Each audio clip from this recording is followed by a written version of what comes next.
Cumprimentar os irmãos com Maranata. Pode ser melhor. Maranata. Amém. Bendito seja o nome do Senhor. Quero convidar a igreja nesse momento a abrirmos a palavra do Senhor. Nós vamos ter a leitura de alguns versículos aqui de Apocalipse e também do livro de 1 Coríntios. Primeiramente vamos abrir no livro do Apocalipse, no capítulo de número 14. É um verso bem conhecido da igreja. Apocalipse 14, versículo de número 9. Deixe a sua Bíblia aberta, porque já faremos, após a oração, a leitura desse primeiro verso. Apocalipse 14, versículo 9. Amém? Amém. Vamos falar com o nosso Deus? Feche seus olhos e reverentemente falemos com o Senhor. Santo eterno Deus, poderoso Pai, Deus de Abraão, Deus de Isaac, Deus de Jacó, dos patriarcas, dos profetas, dos apóstolos, nosso Deus. A Ti, Senhor, toda a honra, toda a glória e todo o louvor. Nesse momento abrimos a Tua palavra e pedimos agora, Senhor, que nos ilumine pelo Teu Espírito para que possamos entender o que o Senhor quer comunicar à Sua igreja e a cada um de nós individualmente esta noite. Perdoe os nossos pecados, que não fale o homem, mas que o Teu Espírito Santo, através do instrumento humano, possa falar a todos nós, inclusive também ao mensageiro dessa noite, para que possamos assim, Senhor, sermos tocados pela Tua palavra e que Teu Espírito Santo produza fruto em nossas vidas, o que nós pedimos em nome de Jesus. Amém. Amém. Bem, queridos irmãos, nós temos quarta-feira, primeira quarta-feira do mês, como de costume, separado. A igreja tem separado, então, essa quarta-feira para o tema do espírito de profecia, um dom profético, que é um dos pontos de crença fundamental da nossa igreja. A União preparou, juntamente com todas as associações e missões da nossa União, um guia, um sermonário aqui para 2024, e eu recebi essa semana, tem como título a Manifestação Moderna do Dom Profético. O tema número 2, que para esta quarta-feira, do dia 7 de fevereiro, ele fala sobre os profetas nas Escrituras. Vamos falar sobre o dom de profecia, sobre os profetas, mas Deus tocou no meu coração para falar também um pouquinho sobre o estilo de vida saudável, ou a reforma de saúde, em conexão com a mensagem dos profetas e com a terceira mensagem angélica, ou a mensagem principal, proclamada pela Igreja Adventista do Sétimo Dia. Em Apocalipse 14, 9, onde os irmãos já devem ter aí localizado, nós já abrimos aqui também. Nós temos aqui justamente esta mensagem do terceiro anjo, que é uma das 3 mensagens angélicas que a Igreja Adventista foi chamada a proclamar. A palavra do Senhor diz assim no versículo 9: E seguiu-os o terceiro anjo, dizendo com grande voz: Se alguém adorar a besta e a sua imagem, e receber o sinal na sua testa ou na sua mão, e o versículo 10 continua dizendo: Também o tal beberá do vinho da ira de Deus, que se deitou não misturado no cálice da sua ira, e será atormentado com fogo e enxofre diante dos santos anjos e diante do Cordeiro. E o versículo 12 diz assim: Aqui está a paciência dos santos, aqui estão os que guardam os mandamentos de Deus e a fé de Jesus. Amém? Aqui nós temos, podemos dizer, a certidão de nascimento, a identidade profética desse movimento. A igreja conhecida como Igreja Remanescente, o povo que viveria nos últimos dias, que teria uma mensagem especial para proclamar, falando aí sobre a adoração. A terceira mensagem fala: se alguém adorar a besta e a sua imagem, este vai receber o sinal na sua testa ou na sua mão. Por outro lado, esse povo também chama o mundo para que adore o Cordeiro, conforme o capítulo 14, aí, se você ler um pouquinho antes, está falando sobre o Cordeiro e os redimidos no Monte de Sião, a partir do versículo 1. E aqui, então, nós temos um povo que é chamado por Deus, e ele tem 2 características: guardam os mandamentos de Deus e a fé de Jesus. E eu queria chamar a atenção da igreja também para o texto que está em 1 Coríntios, capítulo 10. Por gentileza, abre sua Bíblia em 1 Coríntios, capítulo 10, versículo 31. Essa também faz parte, essa mensagem que vamos ler agora, faz parte da terceira mensagem angélica. 1 Coríntios, capítulo 10, versículo 31, fala sobre o cuidado com o templo do Espírito Santo, com o corpo. E aqui diz assim: Portanto, quer comais, quer bebais, ou façais outra qualquer coisa, fazei tudo para a glória de Deus. Amém? Queridos irmãos, nós vivemos, como nós sabemos, todo adventista bem sabe disso, que já estudou uma das nossas crenças fundamentais chama-se o grande conflito, não é? Nós vivemos no meio de um grande conflito cósmico entre o bem e o mal, conflito esse que começou lá no passado, há muitos milênios atrás, lá no próprio céu, quando um anjo de luz, um anjo poderoso que servia a Deus, que era um anjo fiel a Deus, surgiu de alguma forma que nós vamos passar a eternidade estudando para entender isso, né? Nós não conseguimos humanamente entender, mas de alguma forma surgiu o mal no coração daquele anjo, e ali então surgiu uma batalha entre o bem e o mal. E este ser, esse anjo de luz, que era chamado Lúcifer, se transformou no diabo, Satanás, que significa acusador. Começou a acusar o próprio Deus, o próprio Jesus, dizendo que o trono de Deus era um trono infundado, injusto, e que Deus não merecia estar entronizado naquele trono, mas que outro deveria ocupar aquele trono. E ali houve batalha no céu, e nós sabemos o que aconteceu. Satanás foi expulso, e uma terça parte dos anjos do céu foram expulsos. Essa terça parte foi expulsa.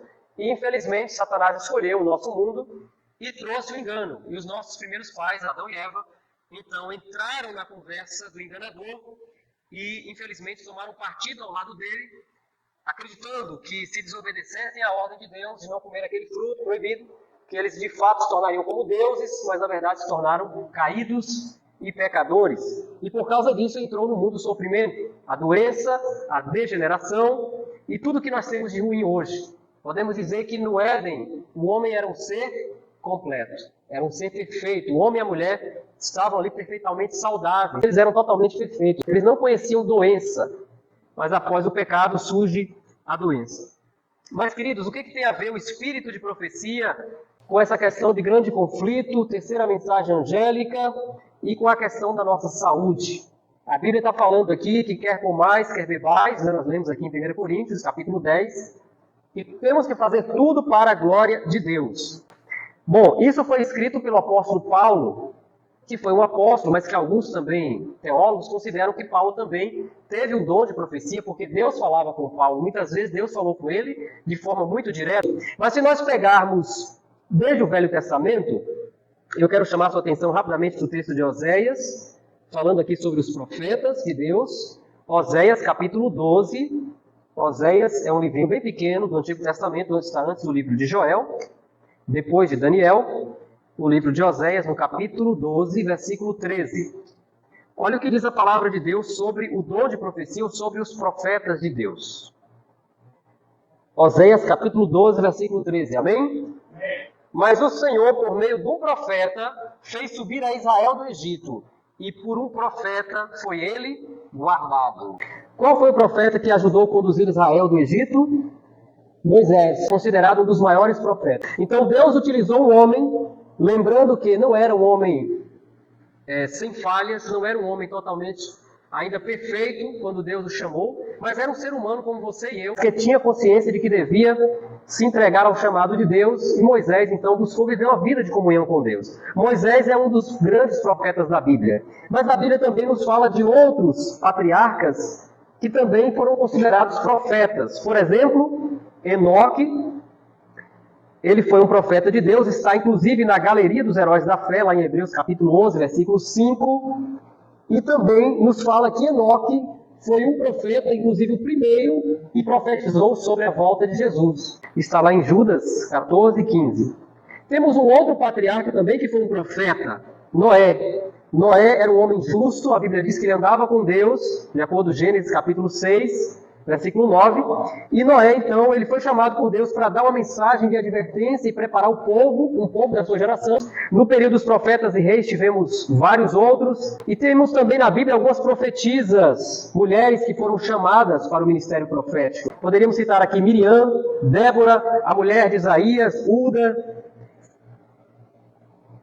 Noádia, que está lá no livro de Números 6,14. Então a Bíblia sempre falou do dom profético. E também no período do Novo Testamento, nós poderíamos colocar aqui Zacarias, João Batista, o próprio Salvador Jesus Cristo, ele profetizou, então também foi um profeta. E muitos outros. Lá em Atos capítulo 13, por exemplo, fala de alguns irmãos que foram chamados como profetas. Barnabé, Simeão, Lúcio, Manaém e Saulo. E para os últimos dias, queridos, será que Deus deixaria a sua igreja desprovida desse dom? Com certeza não. Nós encontramos no livro de Apocalipse, mais uma vez eu quero chamar a sua atenção, o texto conhecido, Apocalipse 19, versículo 10. Esta igreja, este povo remanescente, ele teria uma marca que é justamente o testemunho de Jesus, que também é chamado de o Espírito da profecia ou Espírito de profecia. Apocalipse 19, versículo de número 10. Amém? Aqui diz assim, olha, o profeta João na ilha de Patmos diz: e eu lancei-me a seus pés para o adorar. Falando de que quando João, o profeta, viu o seu anjo, ele lançou-se aos seus pés para o adorar, mas ele disse-me: olha, não faças tal, não faças isso. Sou teu conservo e de teus irmãos. Olha quem são os irmãos. Que tem o testemunho de Jesus. Adora a Deus. Disse para ele: adora a Deus. E agora ele diz: porque o testemunho de Jesus é o espírito de profecia. E quando nós lemos aqui, lá no iniciozinho do Apocalipse, a gente não vai ler agora, né, para ganhar tempo, mas quem já leu aí o Apocalipse todo, sabe que no início Jesus se apresenta como uma testemunha fiel e verdadeira. E essa testemunha, ela tem um testemunho. E ele concede à igreja o espírito de profecia. Queridos irmãos, nós vemos hoje por aí muitas e muitas religiões proclamando que tem profetas, não é? Muitos profetas. Quando a igreja adventista diz ter uma mensageira, uma mulher, uma profetisa, muitas pessoas não querem aceitar. Eu até acho assim um pouco incoerente, né? Porque eles, outros irmãos de outras confissões, podem ter vários profetas. Será que nós, adventistas, não podemos ter uma única profetisa? Será que Deus não pode usar uma mensageira para esses últimos dias? Sabemos que a resposta é, de fato, que sim, Deus pode usar, e Deus realmente usou. Deus chamou uma jovem, final do século XIX, por volta ali após o ano de 1844, uma menina de 17 anos chamada Ellen Hammond, que depois de casada passou a se chamar Ellen White. E ela, usada por Deus, chamada por Deus, ela escreveu muita coisa, irmãos, muita coisa de conselhos, porque qual é o papel de um profeta? É guiar a igreja, advertir a igreja, aconselhar a igreja. Geralmente o papel de um profeta, o trabalho de um profeta não era muito bem visto, né? No tempo do passado, no Antigo Testamento, no Novo Testamento, porque geralmente o profeta trazia uma mensagem dura, uma mensagem de correção. E o homem carnal, nós, seres humanos caídos, né? A nossa tendência natural é não querer ouvir a repreensão. Nós, assim como uma criança pequena que não gosta de ser cobrada pelos pais, nós também não queremos ouvir a repreensão de Deus. Às vezes queremos apenas as bênçãos, as promessas, mas não queremos ouvir os conselhos, advertências e admoestações. Porém, se nós desejamos de fato a vida eterna, nós não vamos recusar essa parte, porque está na Bíblia. Deus fala que chama um povo que guarda os mandamentos de Deus e tem a fé de Jesus, e aceita o testemunho de Jesus. Então nós temos que nos entregar e aceitar o chamado e esse dom também maravilhoso que Deus deu para a sua igreja. E dentro desse dom profético nós temos uma mensagem de saúde. Nós não vamos nos delongar aqui, né? A igreja tem vários ministérios, inclusive o Ministério da Saúde, né, que é focado exclusivamente para falar sobre isso, mas a gente só quer relembrar um pouquinho hoje. Nós vamos falar aqui mais à frente um pouquinho dos 8 remédios. Nós já ouvimos falar sobre os remédios de Deus. Mas eu queria contextualizar na Bíblia, antes de nós entrarmos aqui em algumas citações do Espírito de Profecia, eu queria convidá-lo a abrir a Bíblia em João, capítulo 9, onde Jesus Cristo nos deixou aqui uma história, né, através do evangelista João. Inclusive, essa história é exclusiva do Evangelho de João. É o único evangelista que relata, é uma cura, a história de uma cura. João capítulo 9, do versículo 1 ao 12. É a cura do cego de nascença. Quantos já ouviram essa história aí? Todo mundo já ouviu, né? As crianças ouvem muito na escolinha, né? Jesus então faz uma cura, e nós vamos tirar algumas lições dessa cura. Versículo 1, João capítulo 9. E passando Jesus, viu um homem cego de nascença, e os seus discípulos lhe perguntaram, dizendo: Rabi, quem pecou, este ou seus pais, para que nascesse cego? Jesus respondeu: nem ele pecou, nem os seus pais. Mas foi assim para que se manifestem nele as obras de Deus. Versículo 4. Convém que eu faça as obras daquele que me enviou, enquanto é dia. A noite vem quando ninguém pode trabalhar. Versículo 5. Enquanto estou no mundo, sou a luz do mundo. Tendo dito isto, cuspiu na terra e com a saliva fez lodo e untou com lodo os olhos do cego. Versículo 7. E disse-lhe: vai, lava-te no tanque de Siloé, que significa o enviado. Foi, pois, e lavou-se e voltou vendo. Versículo 8. Então os vizinhos e aqueles que antes tinham visto que era cego, diziam: não é este aquele que estava sentado e mendigava? Uns diziam: é este. E outros: parece-se com ele. Ele dizia: sou eu. Versículo 10. Diziam-lhe, pois: como se te abriram os olhos? Versículo 11. Ele respondeu e disse: o homem chamado Jesus fez lodo e untou-me os olhos e disse-me: vai ao tanque de Siloé e lava-te. Então fui e lavei-me e vi. Versículo 12. Disseram-lhe, pois: onde está ele? Respondeu: não sei. Irmãos, essa é a história de um homem que estava com a sua saúde comprometida. E podemos dizer, seriamente comprometida. Imagine uma pessoa deficiente visual nos dias de Jesus. Hoje é difícil, né? Hoje nós temos conscientização, muitas vezes, informação para ajudar as pessoas com necessidades especiais. Nós temos, em muitas cidades, tem aquele piso tátil, né? Para o cego conseguir ali com aquele instrumento que ele tem, uma espécie de uma bengala, né? Conseguir se localizar.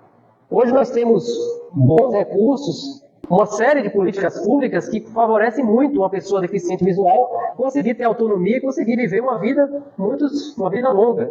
Mas nos dias de Jesus, imagine um cego, ele já era rejeitado, inclusive pelo motivo de que havia uma crença na mente dos religiosos de que aquela cegueira era consequência de quê? De um pecado, que era algo espiritual. Então aquele homem era marginalizado, aquelas pessoas deficientes visuais eram marginalizadas. Aquele homem estava literalmente na sarjeta, estava prostrado, e o que ele fazia para sobreviver?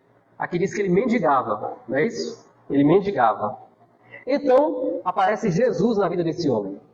Irmãos, Jesus, ele, como Filho de Deus, nós sabemos que Jesus era Deus e homem ao mesmo tempo, mas quando ele agia, quando ele fazia milagres, ali era o Jesus divino, era o poder de Deus, né? Através de Cristo, a divindade fazendo aquele milagre.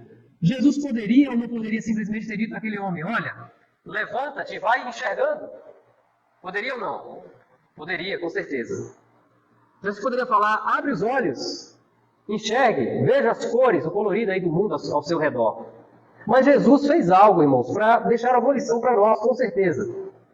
Jesus, diz aqui que ele jogou saliva, ele cuspiu ali na terra, no pó da terra, ali no chão, e ali Jesus pegou um pouco daquilo, uma espécie de lodo, e passou nos olhos daquele homem cego, e disse a ele: agora você vai até o tanque de Siloé.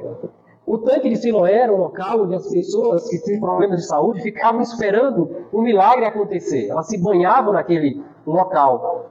Muitos não conseguiam entrar, inclusive a gente tem a história do paralítico, né? De outras pessoas que tentavam, mas a multidão era muito grande de pessoas que buscavam uma cura, um tratamento para o seu problema que era incurável, que era alguma coisa que a medicina da época não tinha solução. E agora Jesus diz assim para aquele homem: olha, você vai até o tanque de Siloé. Vocês sabem mais ou menos a distância do local que Jesus falou, deu aquele comando para aquele homem até chegar ao tanque de Siloé, a distância aproximada que ele estava do tanque. Então, de acordo com alguns estudiosos, Jesus falou isso ali, estava próximo ao templo. E olhando o mapa, olhando o desenho da cidade de Jerusalém antiga, dos dias de Jesus, ele estava aproximadamente 800 metros desse local. E tinha, assim, algumas ruas que aquele homem teria que percorrer até chegar ao tanque e se lavar e tirar o lodo que Jesus havia colocado em seus olhos. E aquele homem foi. Chegando lá, ele se lavou, e nos diz o relato bíblico que aquele homem passou a enxergar. Aqui diz que quando ele foi interrogado, ele contou essa história. Os fariseus estavam de olho em Jesus. Os fariseus colocavam Jesus como um falso profeta, não é? Filho de Satanás. Colocavam Jesus como pecador. E Jesus agora dando ordem para que aquele homem fizesse aquilo no tanque de Siloé para que aquele homem ficasse curado. Para eles foi uma blasfêmia. Para completar ainda, aquele dia era um dia de quê mesmo? Os irmãos se lembram? Um dia de sábado. E então os fariseus, aqueles homens, passaram agora a querer investigar o pobre do ex-cego, né? Era cego, agora enxergava. Aqui no versículo 13 diz assim: levaram, pois, aos fariseus o que antes era cego. Alguém foi lá e levou para os fariseus aquele homem. E era sábado quando Jesus fez o lodo e lhe abriu os olhos. Tornaram, pois, também os fariseus a perguntar-lhe como vira. E ele lhes disse: pôs-me lodo sobre os olhos, lavei-me e vejo. Foi só isso, simples assim. Jesus colocou lodo, pediu para eu lavar, lavei e agora eu estou vendo. Enfim, aquele rapaz, aquele homem que talvez no início daquele dia jamais esperava que naquele dia ele passaria a enxergar, ele terminou o final daquele dia como? Tendo o privilégio de enxergar. Como eu disse, queridos, Jesus poderia ter feito milagre simplesmente pela sua palavra, em fração de milésimos de segundo, aquele homem poderia ter enxergado. Mas Jesus usou recursos aqui, inclusive recursos naturais. Concordam comigo? Saliva é algo natural que pertence ao nosso corpo, faz parte do nosso processo do funcionamento normal de um corpo, produzir a saliva aqui pelas glândulas que nós temos aqui em nossa boca. O pó da terra é também um elemento natural. Quando Deus, podemos dizer, o próprio Jesus estava lá no Éden e criou o homem, Adão, de onde foi que Deus modelou? Com qual foi o elemento? Ele usou o barro, né? Fez um boneco de barro e soprou o fôlego de vida. Jesus aqui nos deixou uma lição. Muitas vezes ele quer que nós utilizemos recursos aparentemente simples. Coisas assim que a gente pensa, isso aí não tem nada a ver, isso é algo muito simplório. Por que Deus quer que eu utilize determinados meios? Mas Jesus, ele dá a ordem, dá o poder, mas ele também pede que nós façamos algo nesse processo de cura, nesse processo de transformação, de cuidado com o nosso corpo. Como nós lemos em 1 Coríntios, Deus ele dá orientações, inclusive, sobre o que devemos comer e o que devemos beber. A Igreja Adventista é mundialmente conhecida pela sua mensagem de saúde. Os melhores hospitais, por exemplo, alguns dos melhores hospitais do mundo, né, em determinadas áreas, como, por exemplo, na área de cirurgia cardíaca, na área da cardiologia nos Estados Unidos, o melhor hospital está em Loma Linda. É um hospital que pertence à instituição, à Igreja Adventista do Sétimo Dia. E a Igreja Adventista tem apregoado e ensinado por mais de 150 anos aos seus membros se absterem de algumas coisas. Isso faz parte de uma palavrinha, de uma expressão que a Igreja usa e ensina, né, de uma crença, de um entendimento sobre a saúde, chamado de temperança. E eu queria só citar aqui um pequeno trecho desse livro do Espírito e Profecia, que é o Conselho sobre o Regime Alimentar. Inclusive, os irmãos que ainda não leram, né, não tiveram acesso, recomendo a igreja ler esse livro maravilhoso. Nos fala como cuidar do nosso corpo, como cuidar da nossa saúde, em muitos detalhes. O livro Conselho sobre o Regime Alimentar, na página 234, nos fala que a importância de termos hábitos temperantes, de cuidarmos da temperança de forma rigorosa. Mas o que é temperança? Temperança é nós abstermos ou rejeitarmos tudo aquilo que faz mal para o nosso corpo e utilizarmos de modo sábio, equilibrado, aquilo que faz o quê? Que faz bem para o nosso corpo. Então é equilíbrio. Você pode trocar essa palavra temperança por equilíbrio, não é? Você não vai esquecer. Temperança é termos hábitos equilibrados. E temperança não diz respeito apenas à saúde física. Temperança diz respeito a tudo na sua vida. Você tem que ter equilíbrio em tudo. Seja na saúde emocional, na saúde espiritual e também na saúde física. Então, se você ora demais e não tem tempo para se alimentar fisicamente, cuidar do corpo, você está sendo intemperante. Se você estuda a Bíblia o dia todo e não para trabalhar, para trazer sustento para dentro de casa, também isso não é algo normal, não é isso?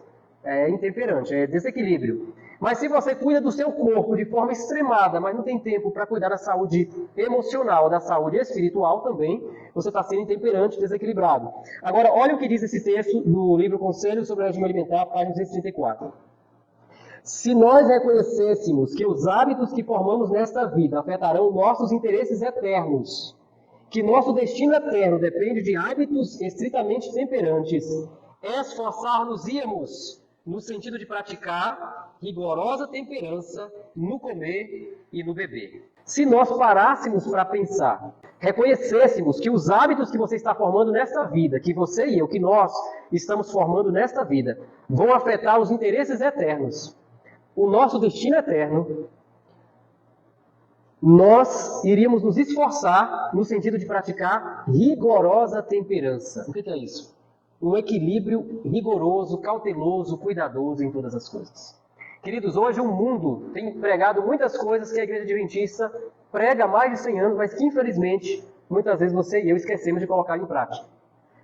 A Igreja Adventista ensina a abstinência de alguns alimentos, de alguns produtos, né? Não vou nem chamar de alimentos. Por exemplo, álcool, não é isso? Bebida alcoólica, fumo, cigarro, alimentos carnes, especialmente aqueles que estão lá no Antigo Testamento como imundos, drogas, cafeína, tudo aquilo que faz mal. Mas não só isso, né? Nós devemos nos abster de outros hábitos nocivos, como dormir tarde, trabalhar demais, não tirar tempo para descansar, não tirar um dia na semana para pararmos. Então a Igreja Adventista tem ensinado isso, mas hoje nós temos observado que estudiosos, cientistas, médicos, que nunca tiveram contato com a mensagem de saúde adventista, têm apregoado essas coisas. Sim ou não? Eu estava acompanhando essa semana, tem um doutor, ele é um dos defensores de uma teoria na medicina chamada de medicina integrativa e funcional.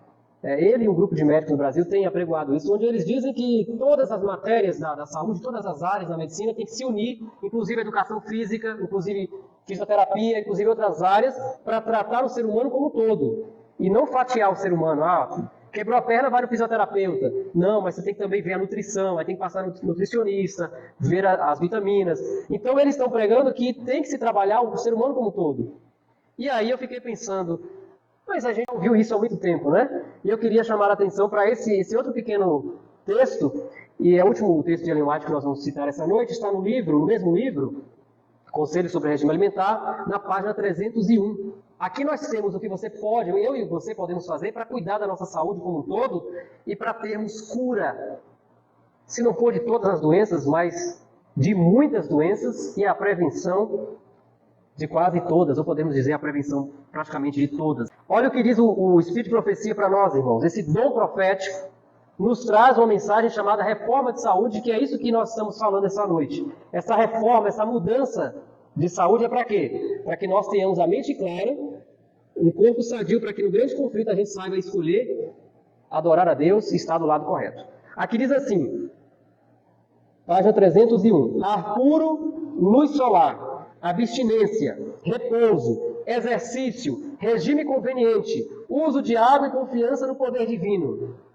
São quantos remédios aqui? Quem se lembra? 8 remédios. Repetindo, ar puro, luz solar, abstinência, repouso, exercício, regime conveniente, uso de água e confiança no poder divino. Eis os verdadeiros remédios. Toda pessoa deve possuir conhecimento dos meios terapêuticos naturais e da maneira de os aplicar. E mais à frente fala assim, o uso dos remédios naturais requer certo cuidado e esforço que muitos não estão dispostos a exercer. Então por que muitas vezes nós ficamos doentes ou não recuperamos a saúde? Nós, povo adventista que conhece a mensagem de saúde. Porque nós não estamos tendo cuidado e o esforço necessário de colocar em prática, de exercer esses 8 remédios. Lembra lá do cego que nós acabamos de falar? De João, capítulo 9? Se aquele cego dissesse assim, pense comigo, irmãos. Olha só, eu não conheço essa pessoa, colocou aqui um barro aqui nos meus olhos. Imagine se fosse você no lugar dele. Mesmo que nós enxergamos, pessoas que enxergam, nós que enxergamos. Você conseguiria andar 10 metros sentindo aquele incômodo do barro nos seus olhos? Talvez a gente desistiria logo nos primeiros 5 metros da caminhada, né? Aquele homem tinha quase 1 quilômetro para andar. Aquilo estava incomodando, mesmo que ele não enxergava, aquilo estava incomodando. Ele poderia falar, não, se esse homem fosse poderoso mesmo, se fosse aqui um profeta de Deus, eu já estava enxergando. Mas ele quer que eu ande 800 metros ou tantos metros, ele talvez nem imaginasse a distância toda, né? Talvez ele já conhecesse o caminho, talvez, quem sabe, ele não tinha muito costume de percorrer aquele caminho, mas ele tinha que ir até o tanque de Siloé. E se ele desanimasse? Mas ele foi perseverante. Lição que nós temos aqui. Deus, ele tem o poder da cura, mas ele usa instrumentos da natureza, que estão ao seu e ao meu alcance, para que nós possamos exercitar a nossa fé. São 8 remédios. Ar puro, luz solar, temperança, O que mais? Repouso, água, a confiança em Deus. Esse é o maior dos remédios. Mas, irmãos, quantas vezes eu tenho notado entre nós como povo, muitas vezes comigo mesmo, né, em casa, a gente tem uma luta, a gente sabe que a gente precisa melhorar. Eu tenho muitos pontos que eu quero melhorar ainda nessa mensagem de saúde. Por exemplo, a atividade física é meu ponto fraco. A Mileira não tem dificuldade com isso, faz pilates, faz natação, e ela me chama, e até faz uma caminhada. Eu sou extremamente sedentário, e Deus está tocando minha consciência. Tem que fazer alguma coisa. Porque não é só alimentação. Só que na alimentação eu já tenho mais facilidade que a Mileira. Abster de algumas coisas. Mas são 8 remédios. Olhando para nós, a gente não vê como eu vou conseguir praticar isso para ter saúde. Mas nós temos que fazer este esforço que nós acabamos de ler aqui no livro. Ellen White falando, requer um esforço da nossa parte. E pedimos agora, Senhor, que nos ilumine pelo Teu Espírito e a cada um de nós individualmente esta noite. Perdoe os nossos pecados. Que possamos assim, Senhor, sermos tocados pela Tua Palavra e que Teu Espírito Santo produza fruto em nossas vidas, o que nós pedimos em nome de Jesus. Amém. Amém.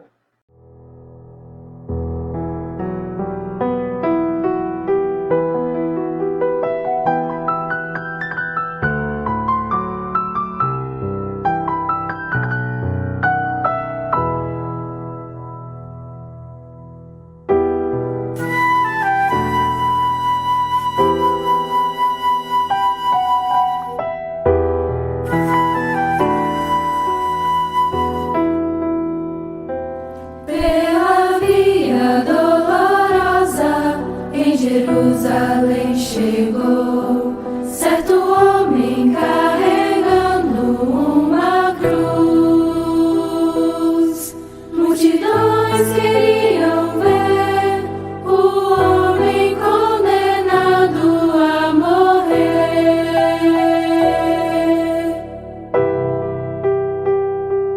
Ele estava tão ferido e sangrava sem parar, coroado com espinhos ele foi,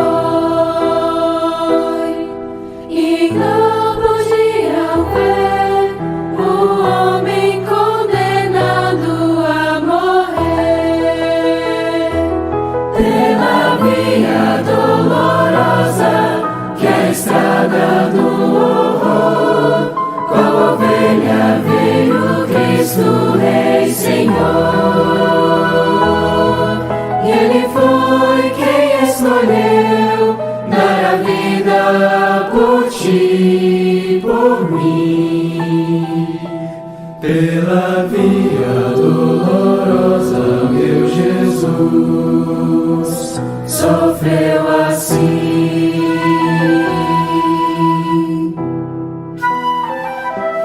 Ele estava tão ferido e sangrava sem parar, coroado com espinhos ele foi, e não podia ver o homem condenado a morrer.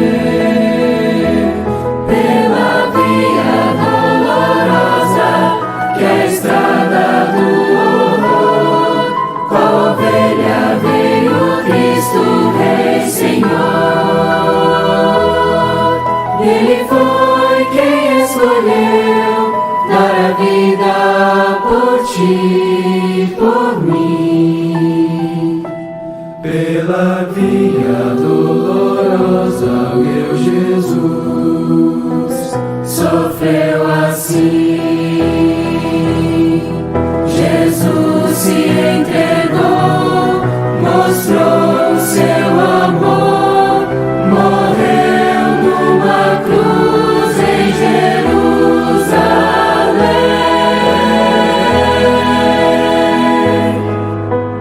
Pela via dolorosa, que é a estrada do horror, qual ovelha veio Cristo Rei Senhor.